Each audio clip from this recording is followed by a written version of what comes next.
Hello, everyone, and thank you for joining us. Welcome to our webinar marking the World Day to Combat Desertification and Drought. This year, the theme of the International Day against combating desertification and drought is Rising Up from Drought Together. And so we are happy that you are here with us together. And in order to officially open the event, I would like to invite Mr. Aviv Ezra, Deputy Director of Mashav, to open this webinar and to say a few words. Aviv, the floor is yours.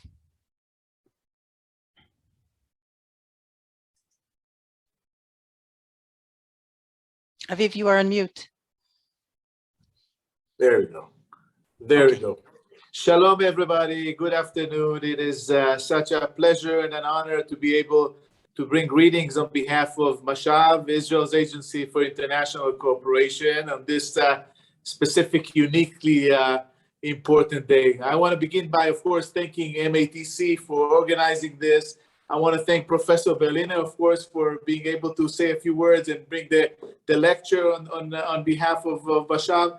And most importantly, I really want to thank all of you for attending today. Desertification, as many of you know, affects more than a third of the world's land area in arid, semi-arid, and subhumid areas. And it's mainly caused by human activities, deforestation, overgrazing, and overcultivation of the land, and by the climate change. And it undermines the productivity of all of us, of the land, and it's actually the root cause of poverty, hunger, and political instability even. So therefore, here we at Mashav, we believe that the best solution is to work together, to combat it accumulatively. And that brings me to our slogan in Mashav, which is that we are better together. And Mashav is proud to mark the World's Day to combat desertification and drought every year, and to share Israel's experience and to promote cooperation in combating desertification at all levels. This day, I think, shows us that the solution is achievable, but it's achievable through problem solving, strong community involvement, and cooperation at all levels. So again, we are stronger together, we're better together. Good luck to all of us, and thank you for having us at this event. Thank you. Thank you so much. Are we going to now show a short film about Mashav?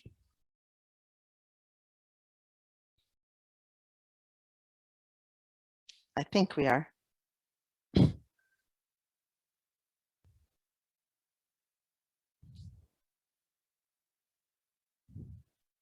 Nope. Israel's Agency for International Development Cooperation was launched in 1958, only 10 years after the State of Israel gained its independence. Mashav was established with the aim of sharing Israeli know-how, innovation, and technologies with developing countries to achieve sustainable development and transformation within their own societies. Mashav's ultimate goal is to bring change, hope, and opportunity for everyone, sharing knowledge and ideas with all. Mashav has been active in 140 countries worldwide, training more than 300,000 people in a broad variety of fields. MATC, Mashav Agricultural Training Center, is responsible for international agricultural cooperation to ensure food security and sustainable agricultural development. METC, Mashav Educational Training Center, focuses on education at all levels, including education for sustainable development, teachers training, and curriculum development, programs for youth at risk, education for science and technology, young leadership, and a comprehensive drug control strategy.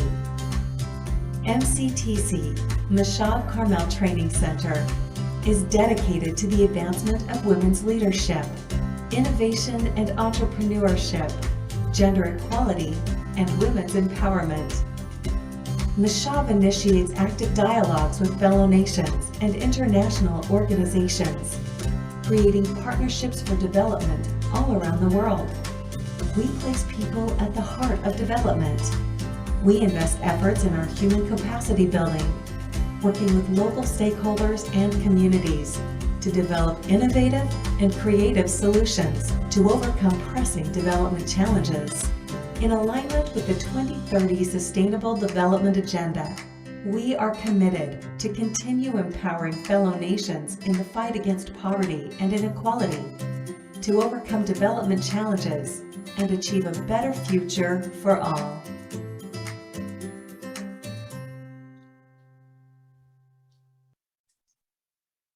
So thank you.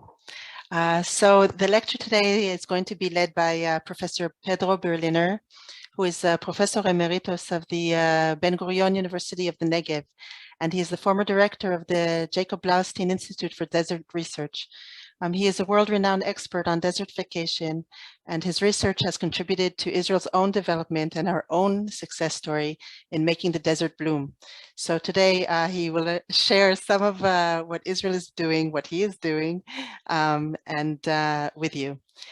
Before I pass the microphone over to you, Professor Berliner, I'd like everyone to please note that this lecture will be recorded.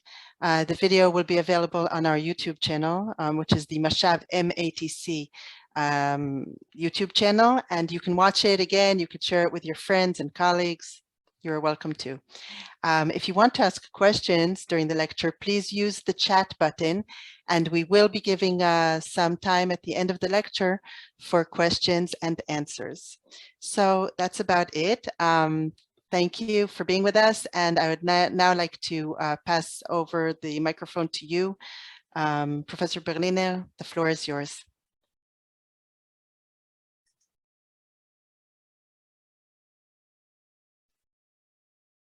No, you are on mute. Okay. Yes, we hear you. Thank you. Okay. Thank you very much for your kind words, Tammy. And I would like to say something to our listeners. It's morning or evening in different parts of the world. And thank Mashav for inviting me to share some of the work we've done, some of the work in Israel, and some of my thoughts on the topic at hand.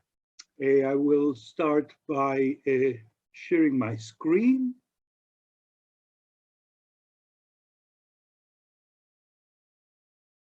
Which I hope is now correct. We see it in presenter view. We see it in presenter view. So maybe no. Display settings, Mala. No, here I am. Oops, what happened here? Okay, try again. Yes. Look, let me share screen. Okay.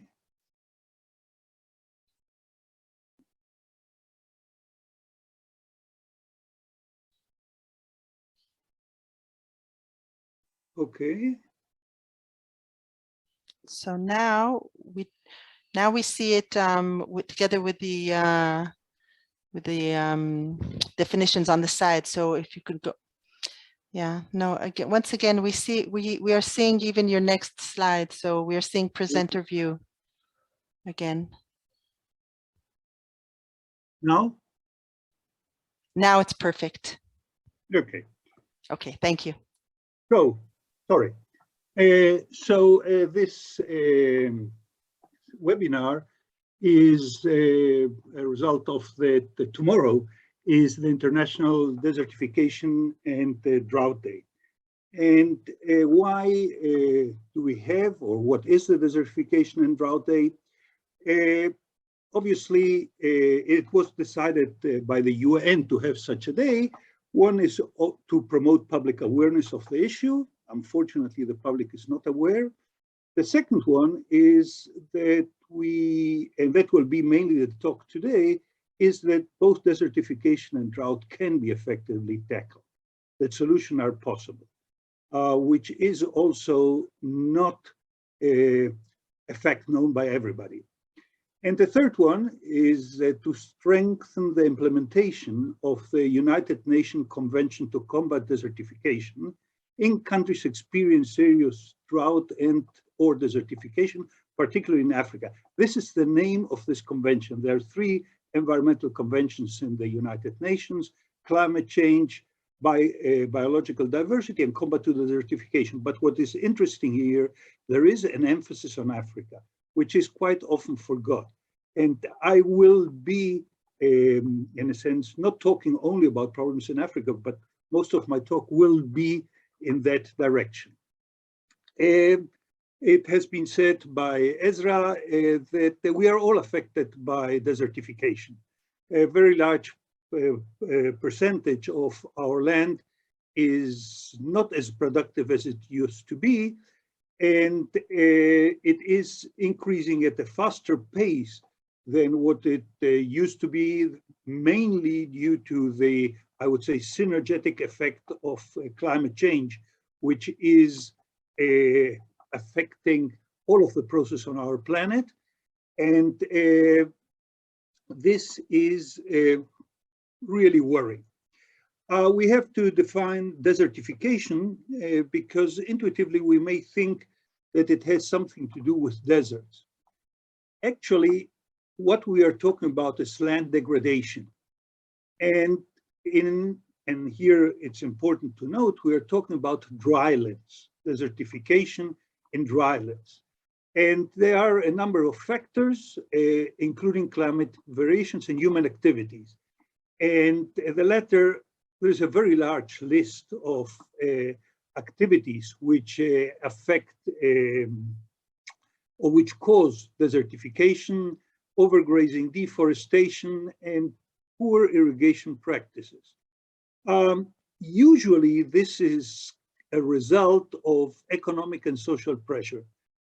Ignorance is also part of the problem, and wars. Unfortunately, large tracts of land cannot be brought under cultivation due to war, and the latest war, we are all aware how it may affect all of us. Land degradation is defined as the reduction or loss of the biological or economic productivity. This is a bit of a difficult definition because you may have situations in which there's a reduction in the biological production but due to an increase in the price, the economic productivity actually increases. And therefore, this may mask the fact that there is a land degradation. But this is a UN definition, and we, in a sense, have to live with it. And drylands include all areas of our globe where water scarcity limits the production of whatever we want to grow there, and the climate is dry, subhumid, semi-arid, arid, or hyper-arid. And its desertification occurs on all continents. There are no continents, well, except Antarctica, in which desertification doesn't happen. Here we've got a rough map of what are the drylands, which are here in yellow, and you can see they're everywhere. And here there is a sort of very schematic description of how drylands are important. For example, 50% of the livestock on a global basis grows in drylands. A third of our land area of our planet are drylands, and it providing critical ecosystem services. So drylands are very, very important. And if on these important drylands we've got desertification, we have a serious problem. And again, here it was already said by Aviv, 250 million people are affected, but just to give an idea, in China, which is one of the countries which is strongly affected by desertification, we have a loss of 700,000 hectares of cultivated land, 2.25 million hectares of rangeland, and more than 6 million hectares of forests, woodlands and shrublands. This, we will be talking about this in more detail later. When we talk about droughts, because we talked about droughts and desertification, here the definitions are not so clear. because say that it's a period of time when an area or region experiences below normal precipitation. What is a normal precipitation? It's obviously not the average, because the fluctuations is less than the lowest previously registered, and so on. That the drought can have serious impacts on living is there's no doubt there. And even though the droughts are categorized into major groups like agriculture, meteorological, hydrological, and socioeconomic drought, we will be looking here mainly of the effects of drought from the agricultural point of view. And if we look, or if we remember what we have been talking, even though land degradation can be a result of other activities than the lack of water or problems with irrigation, by and large, most of the desertification is the result of a lack of water. And therefore, it is only rational to look at desertification and drought together, which is what the UN Convention has decided and has brought drought to the front. So we are dealing essentially with a problem who has a common denominator, and the effects are also quite similar, but one is on a longer scale than the other. A drought may be over after a few years. Desertification will not go away if we do not actively do something in order to stop it. And because we are talking of water, we'll have to ask ourselves, what are our sources of water? Well, the first source of water is natural water, which are rivers, lakes, and groundwater. And obviously, I'm not talking about rainfall, which is what leads to a replenishment of rivers, lakes, and groundwater. Now, usually the water here can be used without any further treatment. There are some cases where lakes, there are problems of pH or other activities, but by and large, the water can be used for irrigation. And when we look at a crop, which in this case looks very strange, but it is a schematic crop, and if to this crop we add water, as I is irrigation and R is rainfall or runoff, it doesn't matter what we add. The water is stored in the soil, and from here it can be lost to the atmosphere. One way is that the plants absorb water through the roots, and it moves to the atmosphere. Another one is that the soil between the plants is exposed, and the water is then lost directly to the atmosphere as well. We usually call this evapotranspiration because it's not so easy to separate these two, as we will see. The last, place where water can go is to the water table, which is drainage, which is here marked at the bottom with hatched lines. So from our perspective, and I'm talking from an agriculture point of view, we see that we have got here two losses of water from the wetted soil. E, meaning the evaporation, and D, the drainage.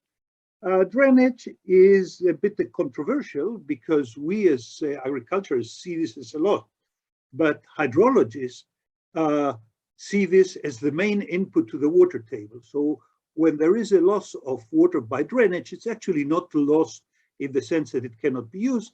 Eventually it will reach a water table, it can be pumped out again. However, when we are talking about evaporation, this is a net loss. Nobody benefits from it, neither the plants nor the aquifer. So we are interested in minimizing this evaporation. And we have been working, not only us, but it's been working around the all research institutes of the world. How can we decrease this evaporation? And there are various approaches. I will describe only one, which I think is of interest in our context. One of the systems of irrigation which is thought of as being not efficient is furrow irrigation.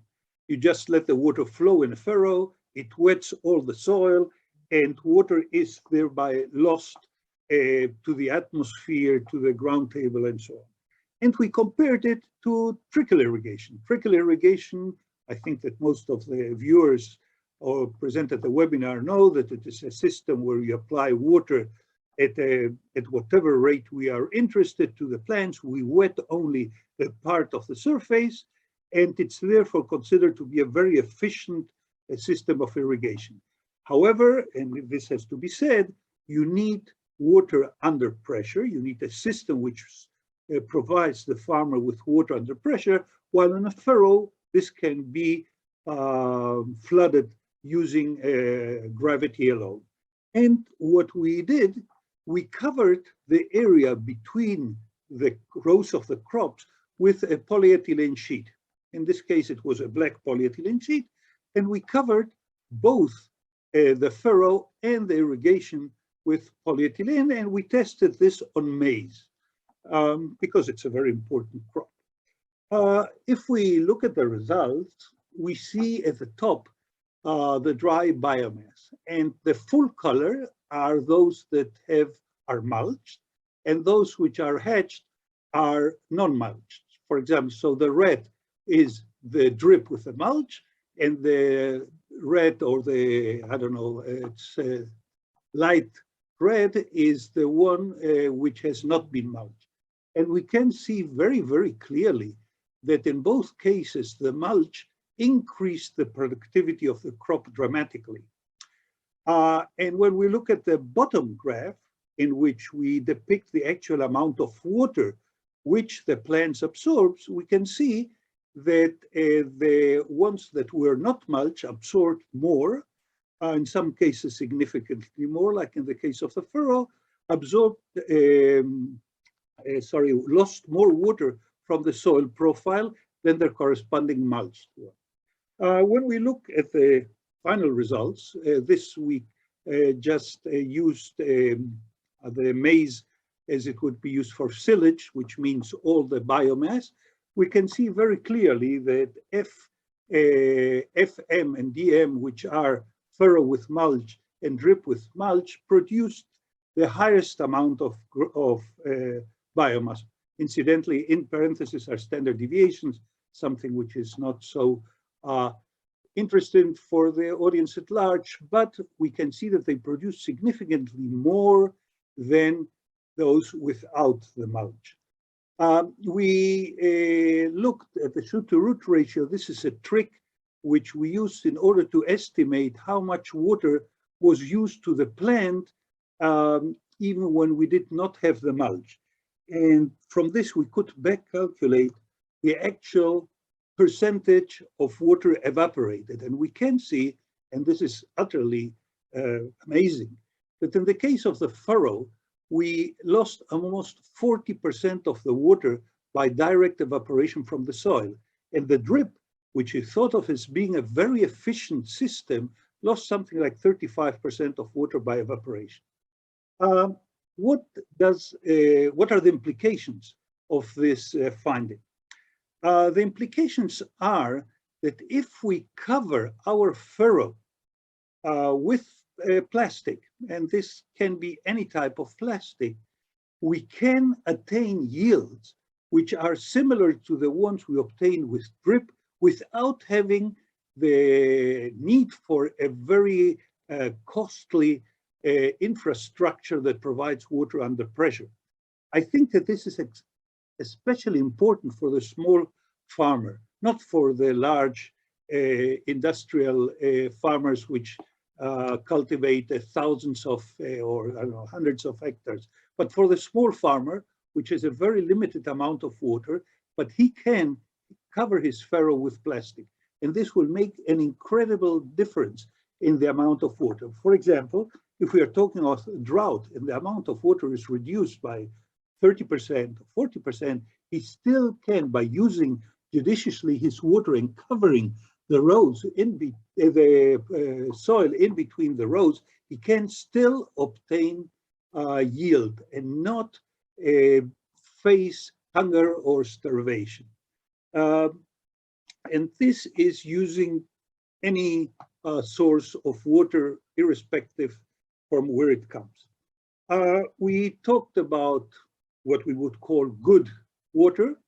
The second source of water in arid regions is runoff water. And I will here talk, this will be the central topic because I think it is not recognized strongly enough how important this can be to allow the development of arid zone, the recovery of desertified lands, and it is of importance for particular areas in which there is no infrastructure and there is a lack also of financial capacity to install a very expensive systems.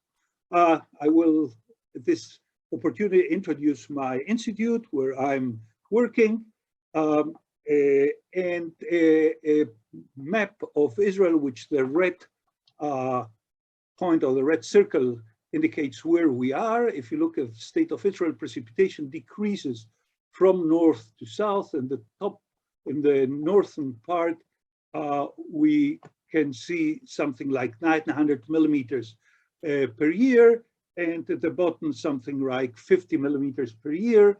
Rainfall, the climate is Mediterranean, meaning that we've got rainfall during, in this case, during the winter, and from April till October, there's no rainfall at all. We are located here in the south, where the average precipitation is around 100 millimeters a year, which is not very much. But to give you an idea, the precipitation is not only low, but it varies dramatically from year to year. This is, again, even though this is not an area where I would talk about drought, but you can see that you've got a very large variability in the precipitation. This is typical of arid regions. And therefore, it's always not easy to define what is a drought. And you never know when you will have more water and when you will have less. So it's very difficult to plan anything in agricultural terms. If we look at the red point, which was supposed to be our institute, but which actually covers all the state of Israel, you can see that the dry area is very representative of this whole region. It is part of the dry belt. It is therefore extremely surprising when you drive along the south of Israel that you see suddenly remnants of old cities. And this is a view from above from one of the cities. And this is cities which are from the Nabatean, which were established during the Nabatean period. And what we see here is actually a remnant from the Byzantine period. And it really is difficult to understand how in an area where you had 100 millimeters, you could establish these cities. There were no aqueducts, so you had to rely on local water sources. And what is even more interesting, if you look at the Nabateans, is that there is archaeological evidence that they lived or they traveled along this whole region and brought goods from the east to the west and from the port of Gaza, where they're transported to Europe. And it is difficult to understand how could they even walk or move with camels along these distances, because camels may be able to walk too, maybe 3 days without water, but you need water. And the answer to it is a very interesting physical process, which is called the crusting of soil surface. When rain hits the soil surface, what happens is that it breaks down the soil surface and forms a very thin crust, but this thin crust is very dense. And water, the rainfall, does not infiltrate into the soil. And instead of infiltrating into the soil, it just flows by gravity to the lower lying areas. And in flowing, if the speed of the flow is high enough, it will cause erosion. And you can see it in this slide, in which we can see that you can see at the moment there is sunshine, but a few minutes before this picture was taken, it was still raining. The precipitation was a few millimeters. And because of this runoff was collected in the lowest point, which is here a dry riverbed, it all flew into the dry riverbed and formed this very nice waterfall. As you can see by the color, there's also a lot of eroded material. Now, instead of letting the water flow, what the Nabateans did, they actually conveyed it to cistern and stored the water. So all this, the map which I showed you previously of the wanderings of the Nabateans is filled with cisterns, which were located at intervals so that they could water their camels and move from one place to the other. But before the Nabateans, and it was also realized that when you have a dry riverbed and you've got a runoff effect and there is a flood, you can plant, first of all, you will observe that their plants will grow. And then obviously making a gigantic step, people started cropping, started planting crops in this area. And by observing and understanding how the water flew, the Byzantines decided that if they stopped the flow, the water would infiltrate into the soil, and thereby this water would be stored for longer periods than what would happen if they let the water just flow freely in the dry riverbed. I think that this is an incredible achievement of people in 2,500 years ago, that to understand that they had to stop the water and let it infiltrate, and that the water stayed into the soil. It's an interesting archaeological point that this was used all across the, I would say, the eastern Middle East, including Yemen, which is not so much the Middle East, the Eastern Middle East, and it was used as from the, mostly from the Chalcolithic period, which is 3,000 for the common area. There's evidence that close to Petra it was also implemented some 9,000 years before the common era. And what we assume is that this technique spread actually from the area Jordan and Israel, or south of Israel, from the Byzantine Empire across the North Africa and reached Libya and Tunisia. And Tunisia, still today, it's been used in order to irrigate olives. What is surprising is that in the United States, in the limit between the states of Arizona and New Mexico, there are remnants that the Anasazi, which lived around 1,000 to 1,300 our area, used the same approach, and it definitely did not come from the Middle East. So different people in different places come up with the same ideas. And they also, in northern Mexico, in the Sonora Desert, the Papagos used this as well. So we have got here now a system to collect runoff. Runoff is essentially free, water just flows. The question is, what do we want to grow with this water?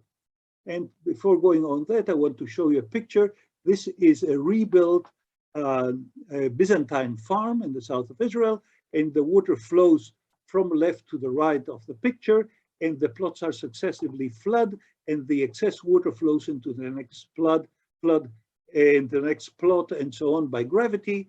And in the next one, we can see from closer by, in this case, this is a pistachio crop.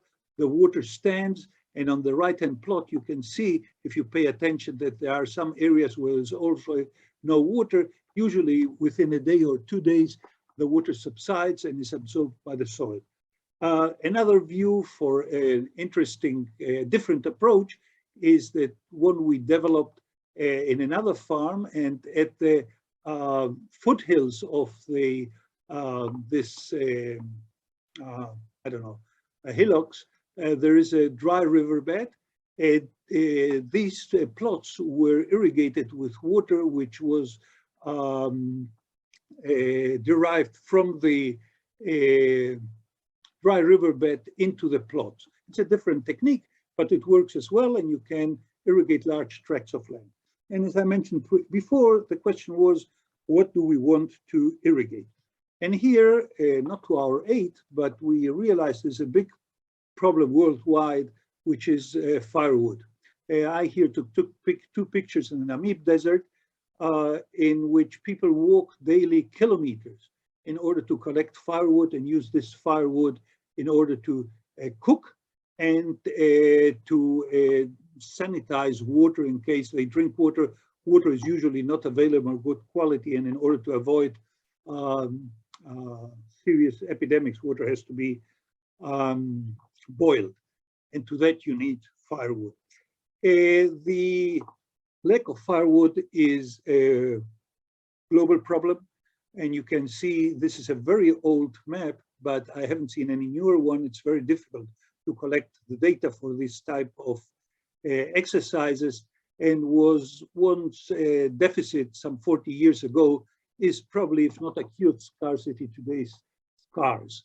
So it is a real problem, and just to get some numbers, if we look at the bottom of this line, of this table, we can see that the people which depend on biomass for cooking, we are seeing that on the world, around 50% of total population is using biomass for cooking. So this is a very serious problem. And we decided that we could link the use of runoff and the use and planting trees in order to produce firewood in areas in which there is a lack, in areas where there's not enough water to produce the firewood. Obviously, when there is not enough water and people do not collect just the firewood which was fell on the ground, which what we were doing a few 100,000 years ago, you start cutting trees, felling trees, you cause deforestation, and this deforestation leads as well to desertification. So we designed this system, which is basic one in which we collect the precipitation, we collect the runoff, which is the amount of rainfall which is not absorbed by the soil. We convey it to plots which are surrounded by a wall. The water there infiltrates, and we plant trees. And we decided to test if we could, in between the trees, plant as well another crop. In this case, we would be doing two things. First of all, we would provide, if the trees grow, we can provide firewood. And if we've got intercrop, we can decide which intercrop we want for our specific needs. Incidentally, if this plot gets full of water, the excess flows out via the spillway. Here you can see a flooded plot, and this is a former student of us. He's from Gambia, who was taking measurements.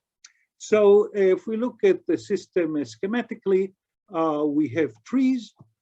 We used fast-growing trees, in this case, legume trees, in which the leaves can be fed as fodder to animals, if we so wish, and the stems used for firewood. And if we've got an intercrop, this can be used as well for fodder or for grain. These trees are called multi-purpose fast-growing trees, and the one we used is Acacia saligna. We tried this out in Kenya, in the desert of Turkana, which is a very, I would say, tough environment for human beings. And at that time, there were a large number of refugee camps, and people were using up firewood like crazy in order to cook. Here we can see the idea of our approach, which is basically the following. Once the trees grew, we completely lopped them. We cut off everything, all the leaves and the branches. The leaves we can then give to the animals as fodder, the branches are firewood, and thereafter we plant in between the rows of the trees a crop. And in the next graph, we can see how it looks.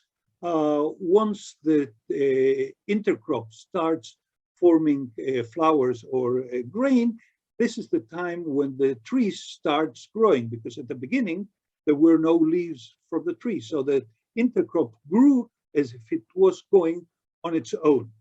We looked at the results, and there is a way which is common in ecology, in which you plot the biomass production of the intercrop versus the biomass production of the tree.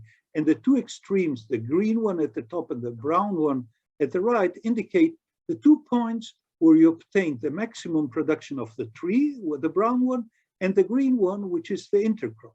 And then we plotted our yields for the intercrop and the pruned tree. And these are the two red lines. These two red lines, these two red points indicate that when we grew together an intercrop, which was pruned, we produced more than what we would produce if we plant the intercrop on its own and the tree on its own. And this is a very interesting and very, how to say, happy results, because it's allow us to produce simultaneously two things which are extremely important in arid lands. And we ascribe this increase in the total biomass production to the fact there's a reduced competition for water and solar radiation. Solar radiation at the beginning, because the trees are pruned, so there's no competition. And because the tree is able to take up water from deeper layers, once that the trees start producing leaves and using water, they will find no water in the upper layers because the intercrop took it up already. But they can move further down and are very efficient in taking water from deep in the profile, and therefore we avoid the losses due to evaporation. But these trees, as I meant, are legumes. So we thought that we could actually improve the system, and we decided to use the leaves as a compost, because obviously you can imagine if we plant an intercrop in between the rows of the tree and leave it as it is, eventually we will run out of nutrients in the soil, because the intercrop will keep on taking out the nutrients, and therefore the system would not be sustainable. So, sorry, what we did is we composted the leaves, added them to the soil, and then the organic nitrogen will be transformed into inorganic nitrogen, which will be taken up by the intercrop. And here we can see how it looks. That is not a very advanced stage, but the intercrop already was growing. In this case, it is maize, and this white, I don't know, blobs coming out are covers for transparent plexiglass systems, which we used in order to monitor the roots. We drew holes in the ground in which we put pipes, transparent pipes, and through these pipes we let down what you see here at the bottom, a miniature camera. And therefore we could take pictures at intervals of the development of roots. And when we look at the roots, it looks like this. We could mark the roots which were produced or which were added at every measuring intervals. And we could therefore see where the roots were being added and from where the tree was taking up water. When we plotted this data, we can see the upper part, we divided this into two, the upper soil, which is the upper half meter, and the lower part, which is the from 0.5 meter to 1.5 meters. We had to do this at these steps only because the mini riser from the system for our roots don't allow us to go deeper. And when we see in the upper layers, there is practically no difference. By the way, if you look at the acronyms, PT is pruned trees, PTM, pruned trees and maize, PTC, pruned trees and compost, and PTMC is pruned trees, maize, and compost. And what we see on the top is that, again, the pruned tree, maize, and compost takes up slightly more water, but not significantly so. But if we look at the bottom and we look at the left-hand side graph, which is the tree root length increment, how many roots we added, we can see very clearly that the red one produced much more roots than the other ones at the bottom. And if we look at the right-hand graph, which is what percentage of the water was depleted, we can see the red line, which took up much more water from this depth, which was our actually hypothesis. that when we plant an intercrop, the tree is forced to take up water from deeper in the profile. This would give us a schematic idea of how the system works. In the red part is what happens above ground, the black line is what happens below ground, and the black stipple on the top indicates the intercrop, how it was growing. And we can see that once the intercrop stopped growing, more or less, at the root of the intercrop, and the tree starts growing, you can see it in the exponential phase, the tree is going deeper in order to obtain water. And therefore, by going deeper, a larger fraction of the water that we added is exploited. And this is the great advantage of the system. We can absorb more water when we've got an intercrop than if we don't have an intercrop. And when we looked at the results were truly amazing. When we look at the maize biomass as compared to the tree biomass, and we remember the graph that I showed you previously, you can see that the red and the red one at the top, the right-hand top, and the yellow one, the production of maize was not influenced by the presence of the tree. We obtained here an incredible addition of biomass without the tree affecting the production of maize. And this is a result of the fact that we added the compost. Due to the compost, the maize developed at a tremendous rate. And at the bottom, we can see the root length addition, in which again, we can see the large amount of roots which were produced when we had trees, maize, and compost, which explains these results. Just a look at one interesting point, which is the nitrogen content at the end of the growing season. And on the left, we've got the various treatments, and the mark in red, we can see the two treatments for which we added compost indicate that we were able to increase the amount of nitrogen into the profile after cropping the maize.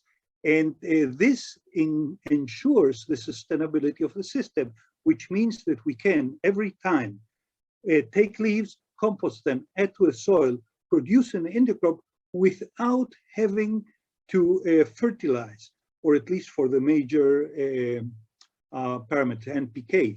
So this system holds great promise for, I would say, combating desertification, being able to survive in drought times with very simple means. Again, just to not to conclude, but to summarize our system, it's low cost. Basically, you have to make a band around your plot. It's a distributed system.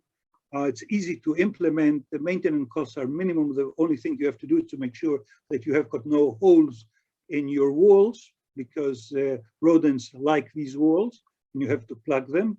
There are practically no pollution risks. It produces simultaneously firewood, fodder. It can produce grain, which we haven't produced here. Composting part of the leaves was a very good treatment.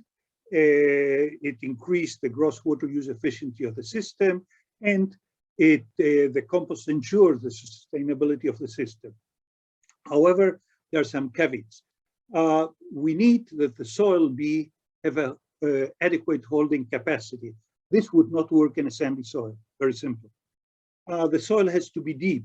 It has to be deep so that we can have the roots exploring different layers in the soil. If we've got a shallow soil, let's say a meter soil, then the trees and the intercrop would be competing, and there would be no advantage to the system. And again, when we add water, we have to make sure that we wet it very deeply. Again, if we've got a 3-meter deep soil, but we design the system such that we only wet the upper layer, the system will not work. We have to make sure that there's enough water for the competing crops to take up. But what happens if we don't have a system like this?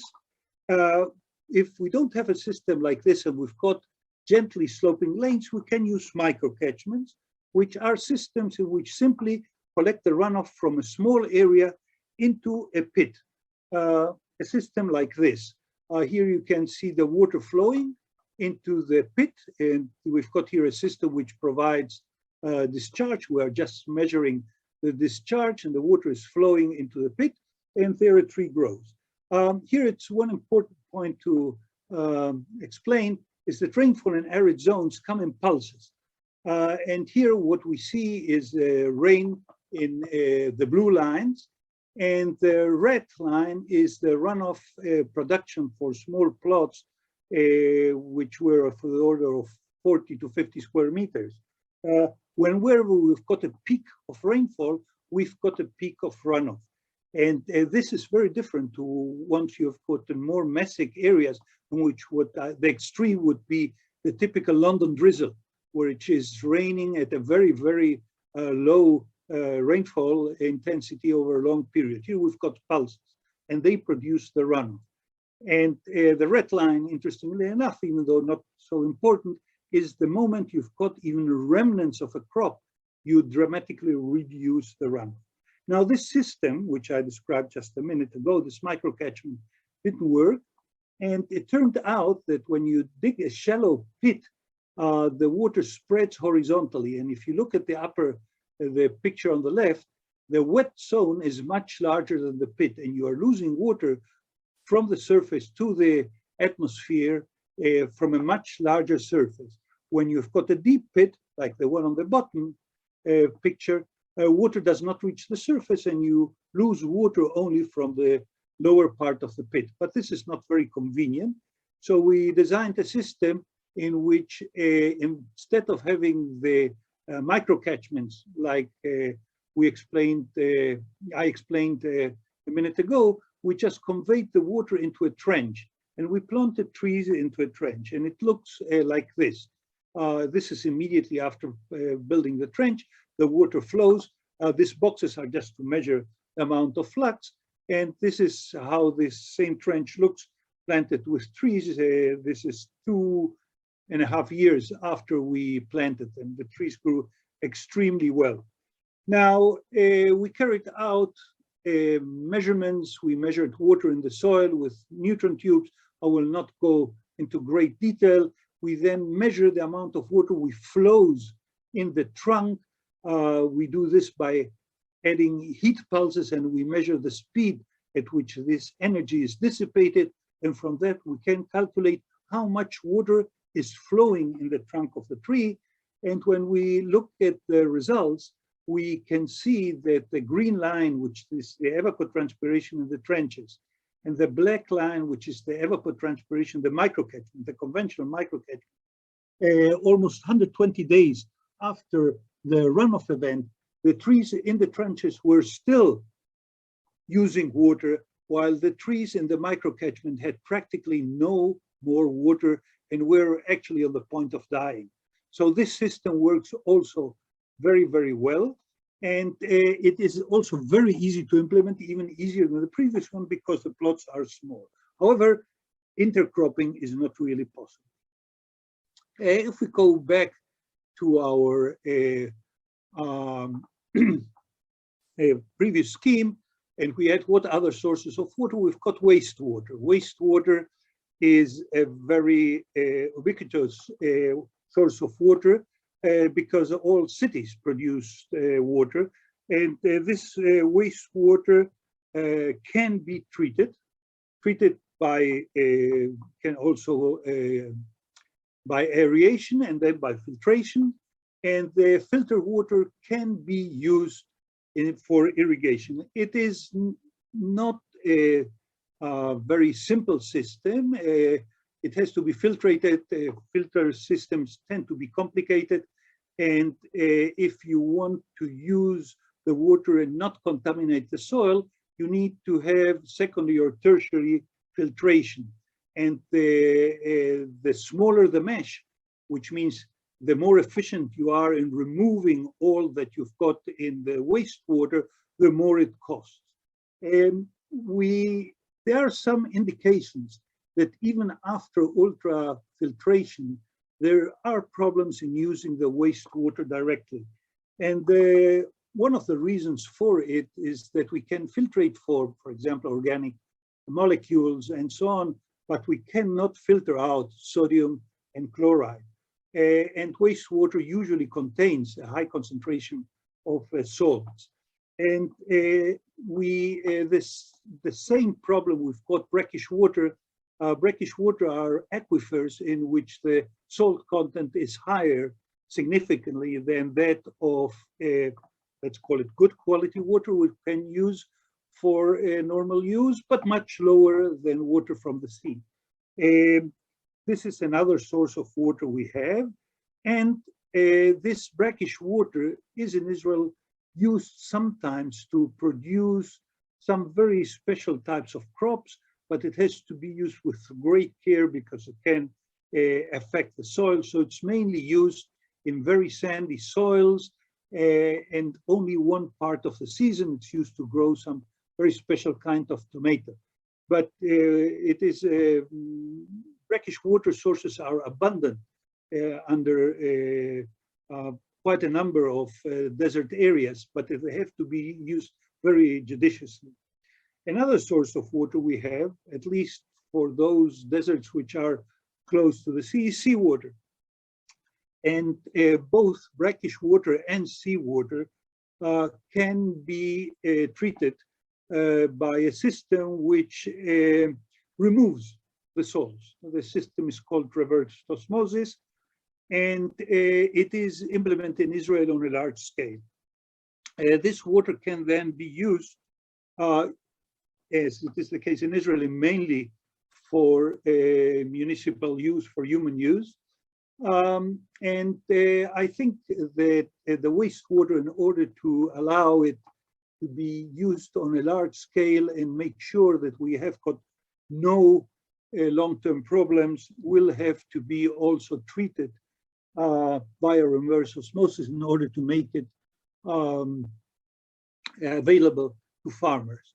I would like to add here a few facts about Israel. Israel recycles almost 90% of the wastewater. This is a record. The only other country which is close to what we do is Spain, and they are recycling around 20% of their water. This water is a source for irrigation. And as I said, even though we use tertiary purification, it is not easy to use it directly. What we do is we have a very large system in which the treatment, after having a tertiary treatment, the water is impounded in huge clots and then let percolate to the water table. During this percolation time, all the unwanted ions or molecules are absorbed by the soil, and the water that reaches the aquifer is essentially very good water. And to add that today, more or less 70% of Israel's domestic water demand is provided by desalination. It is difficult to see how we would manage today if we wouldn't have this desalination plants, which were established some 50 years ago, but that was decided upon. These are approaches which we use in Israel, but we have to remember that these three items, water, food, and energy, are intimately linked. In our case, we need the energy to produce water and the water to produce food. The energy in this case is from an external source. The water is also from an external source, the sea.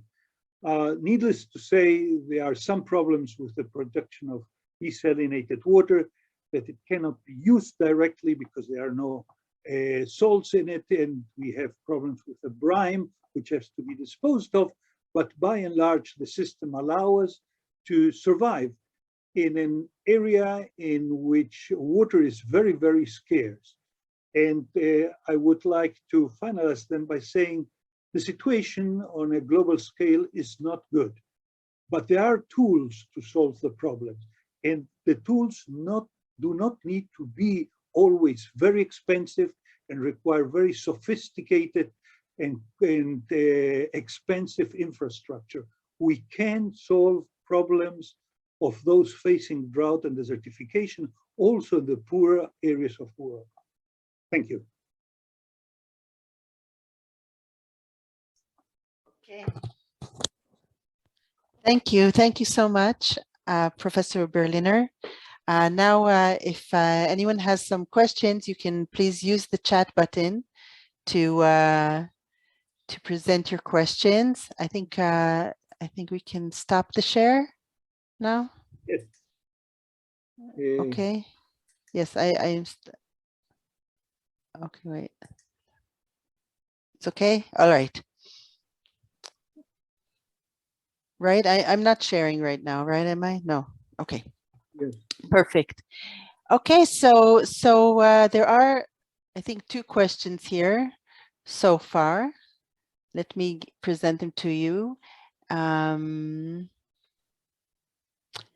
The first question is from Naziru, who says, he is a PhD student, and he asks, what are the methods used to determine tree root length and percentage of water depletion? He says, I am currently a PhD student intended to work on a degree of climate change and terrestrial net primary productivity in dryland area from 2000 to 2022.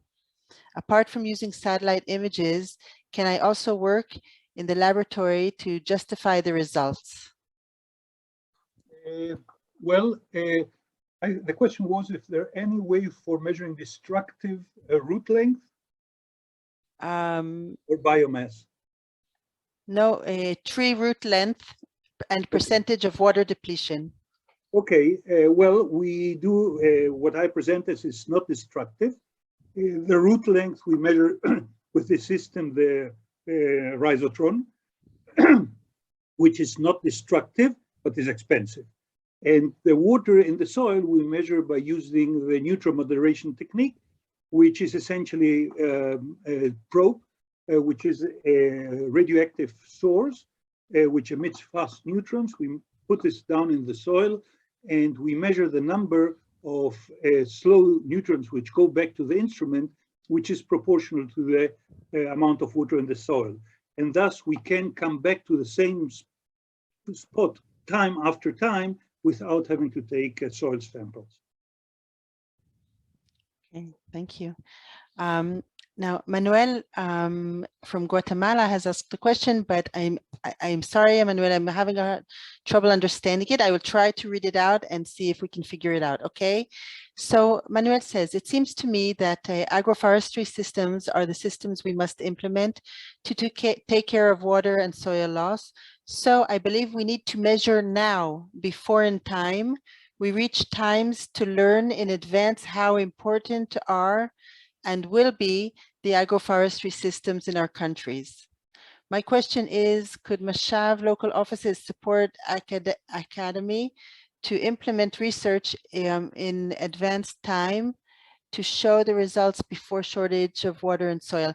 So Mashav has a lot of different programs, but we are not academically recognized programs. We are training programs that are intended to enhance capacity building and training for specific fields. But we do cooperate also with the academy, and I hope that answers your question, Manuel. Pedro, Yes. do you have something to add to that? Yes, there are academic programs. Again, they can be organized together with Mashav. This is something that has to be discussed, but there is a different possibility of doing this, and I really understand what you mean. Let us start now before we feel the lack of water and we reach a situation where there is no, where we reach a critical situation. I think that's the right approach. Okay. I would like to add something. Yes, go ahead, please. I think indeed there is a possibility for cooperation between universities or research institutes. You might be in touch with our embassy in Guatemala City, and they might help you for finding the possibilities for cooperation with Israeli research institutes. Okay. Okay, thank you. Thank you, Evelyn. Dorothy asks, she says, the furrow and drip irrigation, which one do you recommend for large-scale farming and why? Well, I have to ask a question. It depends what you want to grow. Dorothy, are you here with us? Tell us what it is you want to grow.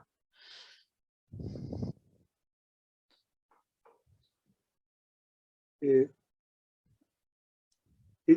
is not a question that can be answered in general, and it depends on the availability of an infrastructure.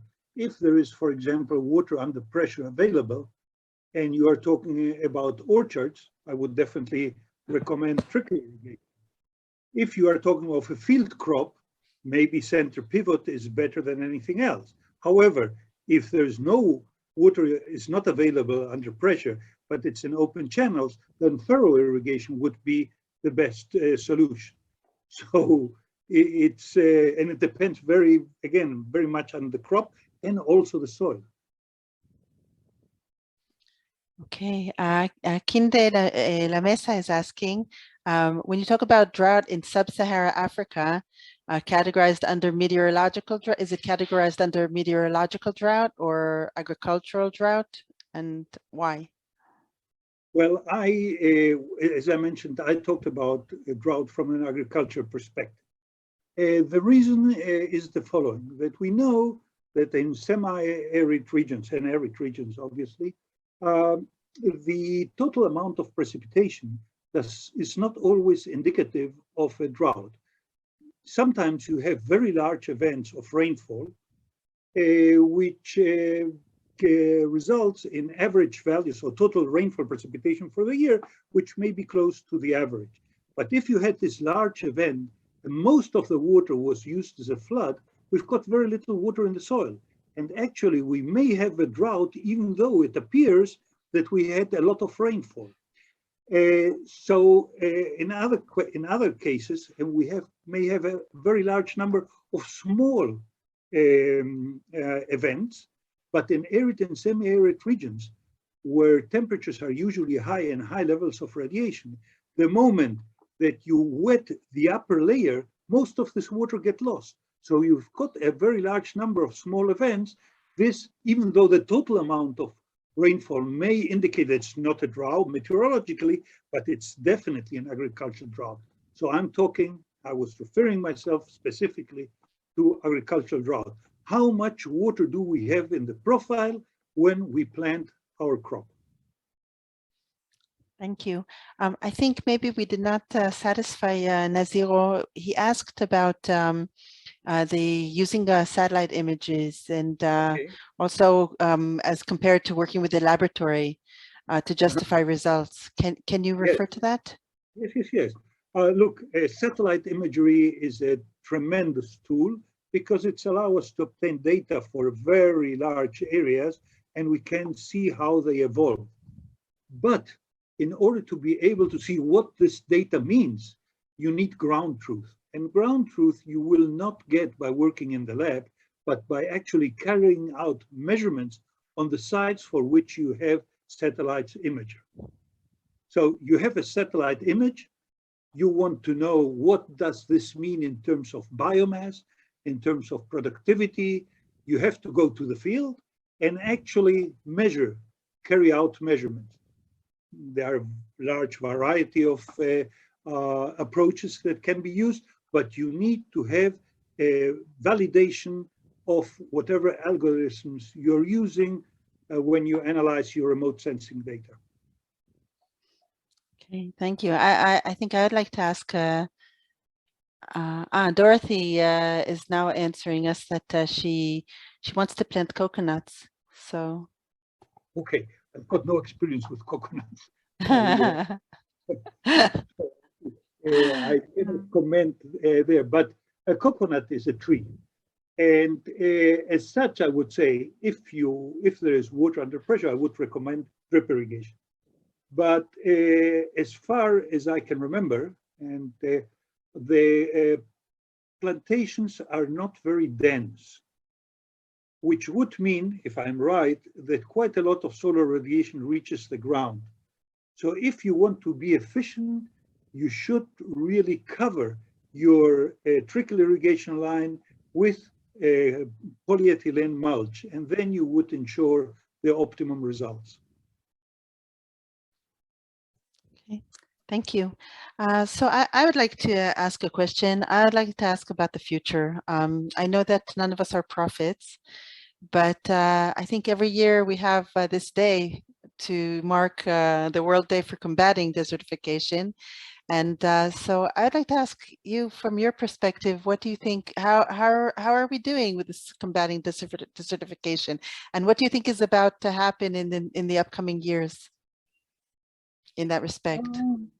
Well, I would say I'm trying to look for the right word. Not long ago, a month, we had the COP, the United Nations Convention met for its 15th Conference of the Parties. And the general feeling is we haven't reached a point where now we are increasing the cropped area, but we are getting what the Americans like to say, a handle on the system. We are slowly finding our feet and implementing on a wider and wider scale what we are doing. I would like to give an example. One of the projects that we started talking about more than 20 years ago was the Great Green Wall of Africa. This at the beginning was only Nigeria.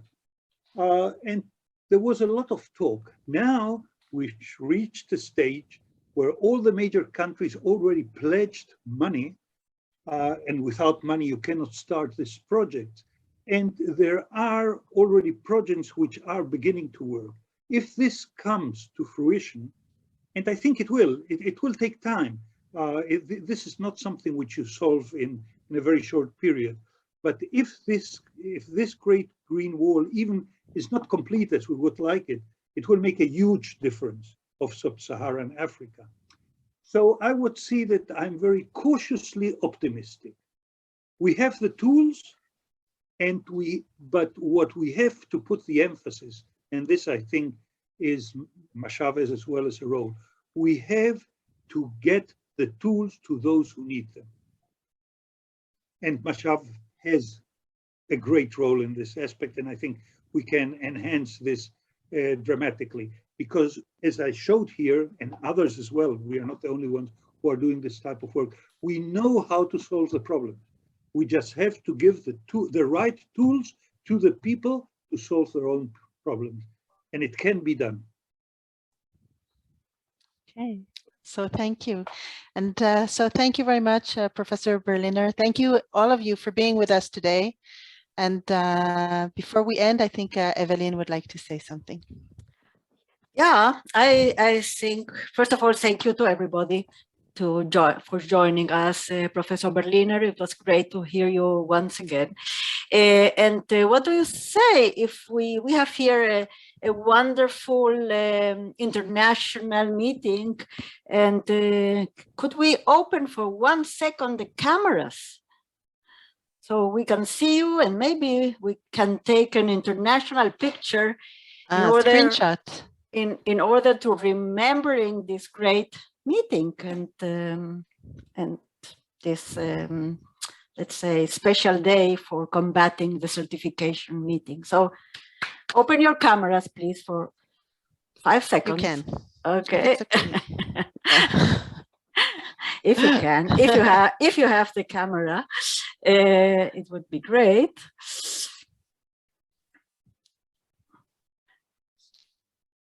And yeah, and it will be a nice Great. present for Professor Pedro Berliner. Yeah. Okay. Smiling, So- yeah, everybody's smiling. We're taking a picture. Go ahead, Evelyn. Me too. Okay, let's wish Great. for all of us. So thank you all. Great.